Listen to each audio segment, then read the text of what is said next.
بسم اللہ الرحمن الرحیم۔ السلام علیکم دوستوں۔ قرآن کریم کا ہر لفظ شفا اور ہر صورت ہدایت کا سرچشمہ ہے، لیکن آج ہم بات کریں گے قرآن مجید کی چوتھی اور ایک انتہائی اہم سورۃ النساء کے بارے میں۔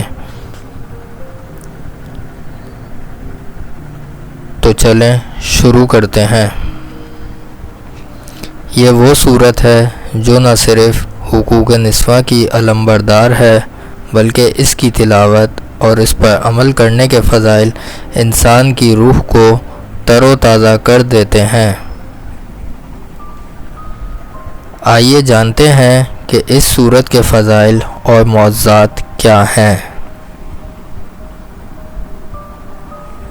سورۃ النساء کا تعارف۔ سورۃ النساء مدنی صورت ہے اور اس کی 176 آیات ہیں۔ النساء کا مطلب ہے عورتیں۔ اس صورت میں اللہ تعالیٰ نے خاندانی زندگی، وراثت کے قوانین اور خاص طور پر عورتوں، یتیموں اور کمزوروں کے حقوق کو تفصیل سے بیان کیا ہے۔ سورۃ النساء کے فضائل۔ اس صورت کا سب سے بڑا فضیلت والا پہلو یہ ہے کہ یہ معاشرے کے کمزور طبقے کو ان کا حق دلاتی ہے۔ جو شخص اس صورت کو سمجھ کر پڑھتا ہے اسے عدل و انصاف کی اہمیت معلوم ہوتی ہے۔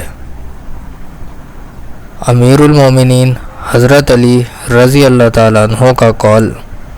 روایت ہے کہ حضرت علی رضی اللہ تعالیٰ عنہ نے فرمایا، جو شخص ہر جمعے کے دن سورۃ النساء کی تلاوت کرے گا وہ قبر کے دبانے فشار قبر سے محفوظ رہے گا۔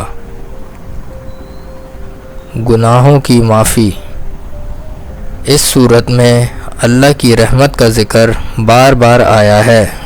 جو بندہ صدق دل سے اس کی تلاوت کرتا ہے اسے توبہ کی توفیق ملتی ہے۔ شیطان سے دوری۔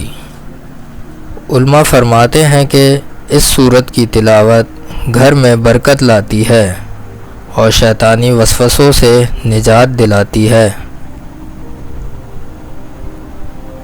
سورۃ النساء کے معجزات۔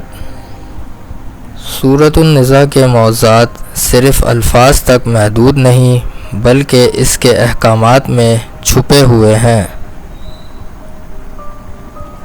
سوشل انجینئرنگ کا معجزہ۔ آج سے 1400 سال پہلے جب عورت کو جائیداد سمجھا جاتا تھا، اس صورت نے اسے جائیداد کا وارث بنایا۔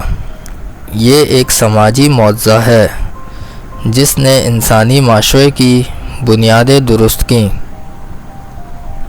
نفسیاتی سکون۔ اس صورت میں اللہ فرماتا ہے کہ اللہ تم پر سے بوجھ ہلکا کرنا چاہتا ہے۔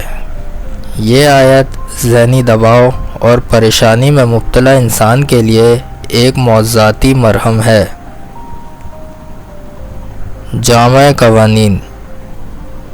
وراثت کے وہ پیچیدہ حسابات جو آج کے ریاضی دانوں کو حیران کر دیتے ہیں،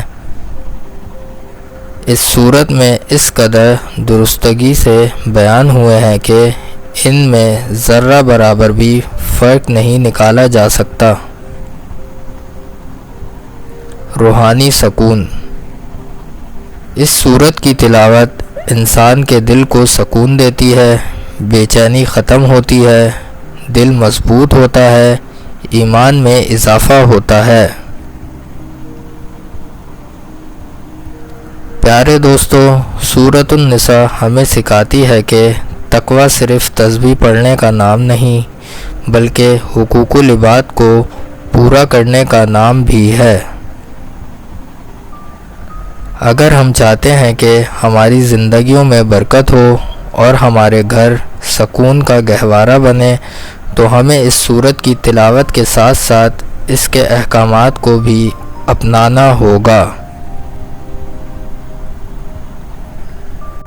اگر آپ کو یہ ویڈیو پسند آئی ہے تو اسے دوسروں کے ساتھ شیئر کریں تاکہ یہ صدقہ جاریہ بن سکے۔ کمنٹ میں بتائیں کہ آپ اگلی ویڈیو کس سورت کے فضائل پر دیکھنا چاہتے ہیں۔ جزاک اللہ خیر۔ اگر آپ کو ایسی ویڈیوز پسند آئے تو ویڈیو کو لائک کریں اور چینل کو سبسکرائب کرنا نہ بھولیں، اور اس پیغام کو زیادہ سے زیادہ شیئر کریں۔ انشاءاللہ ملتے ہیں اگلی ویڈیو میں۔ اپنا خیال رکھیے گا۔ اللہ حافظ۔